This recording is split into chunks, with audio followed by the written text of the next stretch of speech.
Bonjour à tous, bienvenue dans le cabinet d'Agathe Devry. Aujourd'hui, on va donner les particularités du signe astrologique chinois du buffle. Vous pouvez me retrouver sur la plateforme Astro Center by Wengo. Si vous avez besoin d'une consultation, d'une guidance en voyance, par mail, par chat, en visio ou au téléphone. Ça me fait toujours un plaisir de vous répondre. Vous pouvez aussi me faire une demande de rendez-vous les jours où vous ne me voyez pas en ligne, ne vous inquiétez pas. On arrive toujours à trouver un moyen pour entrer en communication, vous et moi. Donc, j'ai fait une vidéo d'avant qui parlait du signe du rat. Si vous ne connaissez pas votre signe astrologique, n'hésitez pas à aller sur la plateforme Astro Center, il y a un générateur. Vous entrez votre jour de naissance, mois de naissance et année de naissance et vous saurez de quel signe astrologique chinois vous dépendez.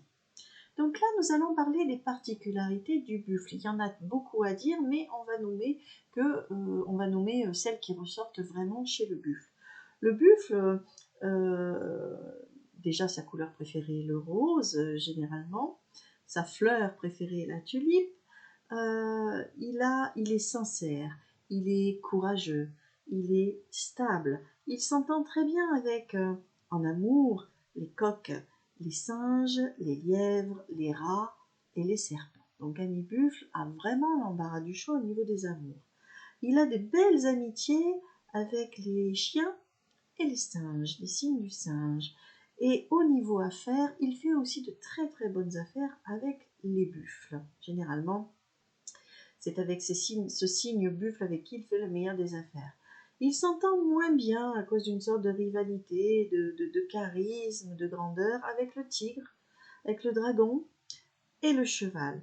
En amour, ça passerait pas non plus, en affaires, ça passerait pas, et en amitié, tout dépend de la maturité des signes, de l'âge. Des fois, une différence d'âge est importante. C'est un parent hyper dévoué. C'est un parent très doux. Il est très ancré dans la tradition. Il est très dans. C'est quelqu'un qui aime garder les racines, tout ce qui touche à la tradition, à la famille, il aime bien. Il est jaloux. Il est romantique aussi. Bien qu'il soit un animal grégaire, hein, c'est-à-dire qu'il vit en troupeau, il est assez solitaire quand même, le buffle. Il aime son foyer. Son foyer, c'est son sanctuaire. Il est ponctuel, patient et il est stable, sérieux. Quand on a affaire à un buffle, on a affaire à quelqu'un généralement de sérieux. Il est persévérant, puissant, et il a une tendance à tout étudier à l'avance. Il aime devancer les ennuis. Il n'aime pas quand les ennuis lui arrivent dessus s'il ne les a pas prévus. C'est pour ça qu'il étudie tout et il aime tout étudier avant de se lancer dans une affaire, dans une histoire. Il aime les relations sincères et profondes. Il déteste tout ce qui est médiocre et superficiel. Il est intuitif. Il sait se faire vite une idée sur les personnes et il ne peut rien ne faire paraître. Il est impartial, c'est un juge vraiment, il est impartial. Il est têtu parfois et il a une tendance au matérialisme. Il aime bien posséder ce qui est à lui, c'est à lui. Et il se donne les moyens pour posséder les choses. C'est peut-être pour ça qu'il est autant matérialiste, qu'il aime autant ce qui lui appartient. C'est un excellent gestionnaire, un très très bon sportif. Il aime les métiers de la montagne. Il peut être attiré par l'alpinisme, le parachutisme. C'est un super chef d'entreprise. Il est aussi bon chef de famille qu'il est chef d'entreprise. C'est un excellent pédagogue. On trouve souvent des gens dans l'enseignement, dans les gens qui donnent des formations. C'est un excellent pédagogue. On les retrouve dans les métiers de l'éducation, notamment dans les métiers qui touchent à la famille, aux enfants. Il ne faut pas énerver un buffle. Parce que quand vous énervez un buffle, il peut rentrer dans une rage et là, c'est son défaut, rien ne l'arrête. Faut pas l'énerver. Les personnes qui étaient du signe du buffle il y a Charlie Chaplin, il y a Lady Diana, il y a le peintre Renoir, il y avait le président Obama, il y a Van Gogh, Napoléon, il y a aussi Walt Disney. Et sa saison où il est très très à l'aise, le buffle, est la saison d'hiver. Le buffle correspond aussi au signe du Capricorne pour l'astrologie des étoiles. Oh, désolée, le bip bip ne devrait même pas arriver, je suis vraiment désolée. C'est quelque chose qui me casse, j'oublie toujours de l'éteindre.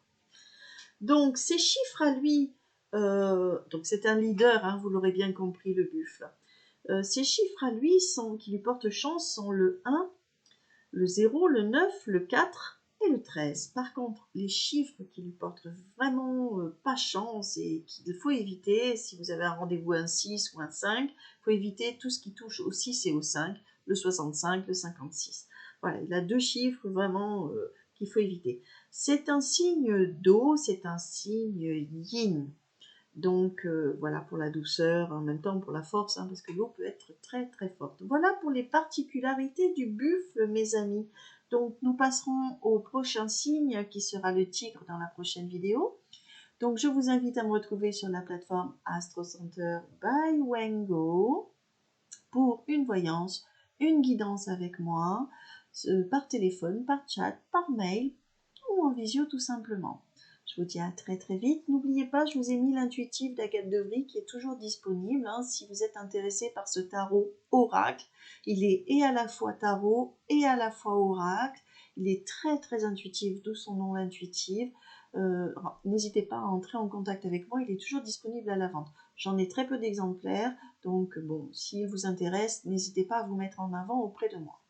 À très très vite mes amis pour le prochain signe, pour les prochaines particularités du signe astrologique chinois du tigre. N'oubliez pas, vous pouvez toujours calculer votre signe chinois sur la plateforme Astro Center. À très vite. Tchuss, merci de m'avoir écouté tout ça.